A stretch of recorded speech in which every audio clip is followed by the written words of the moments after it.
I think I remember this from my world history classes. But when Edward died at such a young age, who took over and what happened to the Reformation? Doesn't Catholicism still play a large role at some point in this history? It sure does, Nick. And that was under the reign of Edward's successor, his half-sister Mary, who was the oldest child of Henry VIII. She was the daughter of Henry by his first wife, Catherine of Aragon. Now, it's interesting that at the end of Edward's reign, when it seemed pretty clear that Edward wasn't going to last very long, there actually was an attempt to kind of short-circuit the inheritance of the throne by Edward's sister Mary. Edward actually had a cousin by the name of Jane Grey, who was a Protestant, and Edward was persuaded to write a will in which he left the throne to his cousin Jane. And so when he died, those closest to Edward, his advisors, proclaimed Jane as the queen. Lady Jane Grey, sometimes described in history as the 9 days queen, because Edward's advisors tried to make the case that she should inherit the throne. But it didn't work. If they were going to make it work, they needed to have Mary in custody. They didn't have her in custody. And so she gathered her supporters around her and rode toward London, where she was acclaimed as the lawful monarch. As a result, some of those advisors who had attempted to replace her by Lady Jane were tossed into the Tower of London, and so also was Jane herself. So Edward's successor was basically Queen Mary. Now, Mary was a Catholic. She had refused to compromise the faith of her mother, even during the reign of her brother. And so when she assumed the throne, everybody knew that she was going to be restoring Catholicism. But because the Protestant religion had been imposed by the king acting through Parliament, Catholicism needed to have a parliamentary basis also. So Mary summoned a parliament, and the first parliament of her reign canceled all of the Protestant legislation going back to the reign of her father. The prayer books were out, and other provisions for the implementation of Protestant worship in England. The Parliament, however, refused to go along with two changes. One, they refused to restore all of the lands and property that had been confiscated from the church by the government.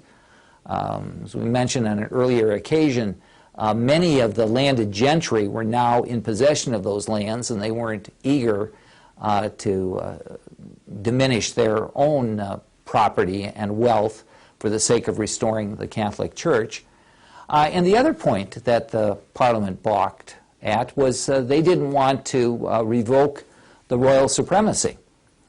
So that although most of the Protestant legislation was canceled, Mary, in the first months of her reign, remained supreme head of the Church of England. As a result, she restored the Catholic religion using power that she really didn't want to have. Now, that situation didn't last a very long time. Mary subsequently called a second parliament. Some serious negotiations were made with the Pope, whereby the Catholic Church finally agreed not to press the issue of the church lands in exchange for the Pope being recognized fully in England as he was, and Mary then had her title of supreme head revoked, as well as the other Protestant legislation. In short, then, Mary restored the Church of England to communion with the Church of Rome. Now, Mary's agenda was really quite simple. She wanted to bring back in Catholic doctrine, Catholic practices, and for the most part, the people of England were willing to go with the flow. That seems to be the case here, whether we're talking Henry VIII or Edward VI or Mary. There's a great deal of acquiescence at the local level to whatever kind of religious policies the monarch is trying to impose. However, at the upper echelons, there were people who wouldn't go along with Mary's changes.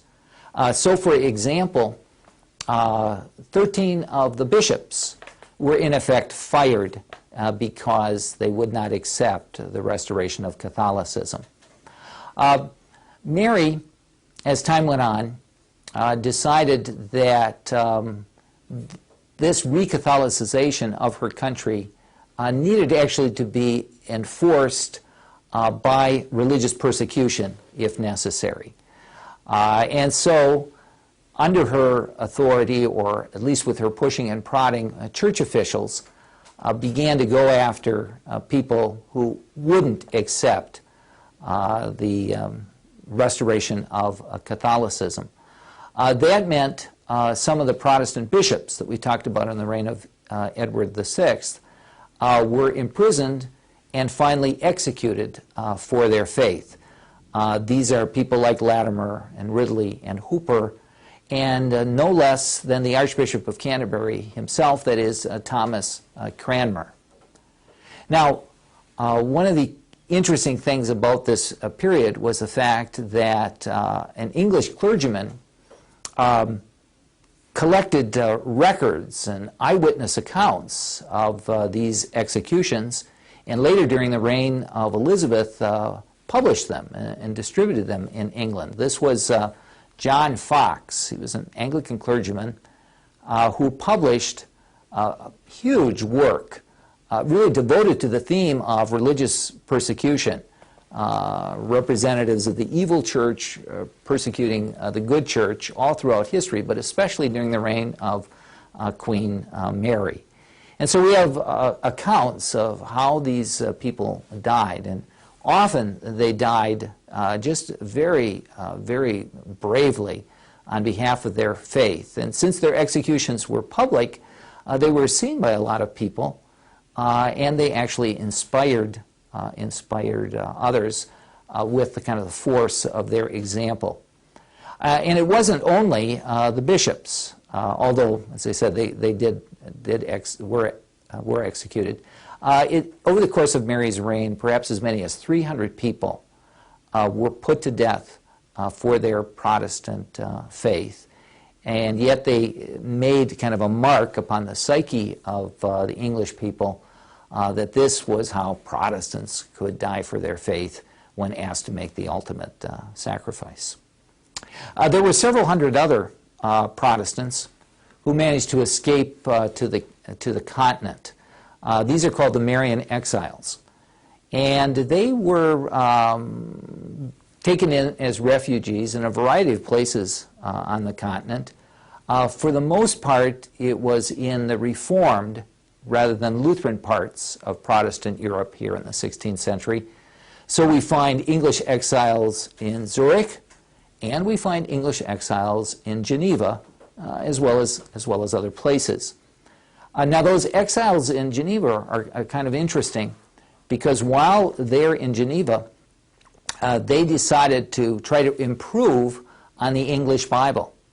And so they worked, first of all, the preparation of a New Testament, then the book of Psalms, and then finally in 1560, they were able to publish a kind of a brand new edition of the English Bible that came to be known as the Geneva Bible. And when the government changed again in England, it was the Geneva Bible that became the most popular form of the English Bible for the rest of the 16th century.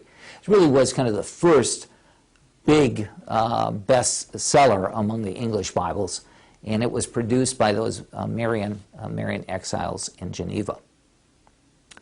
Now, closer to home, again, talking about Mary. Mary was not a popular monarch.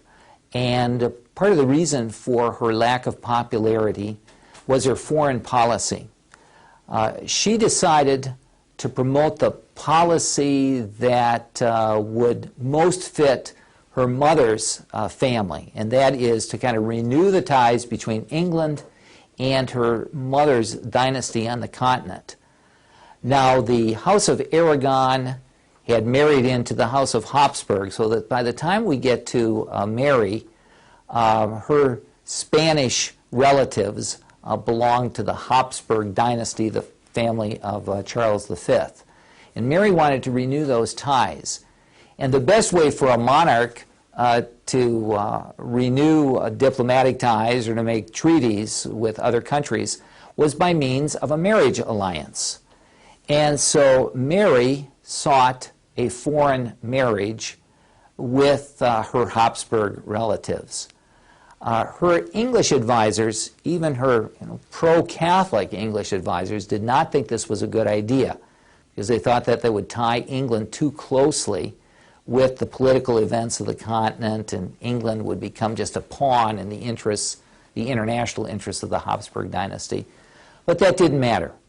Mary persisted in this, and she actually was married to Charles V's son.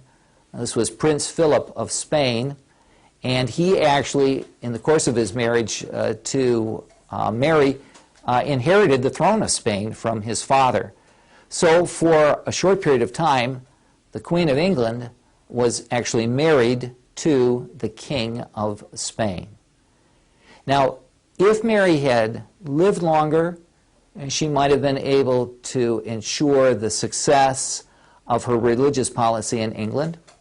Or if Mary and Philip had had children, the story of the Reformation in England might have been different. As it was, they didn't have children, and Mary didn't live very long either. She died in 1558 after a reign of only about 5 years. And that means that her policies, both her foreign policy and her religious policy, came to an end with her death just 5 years after she had initiated them.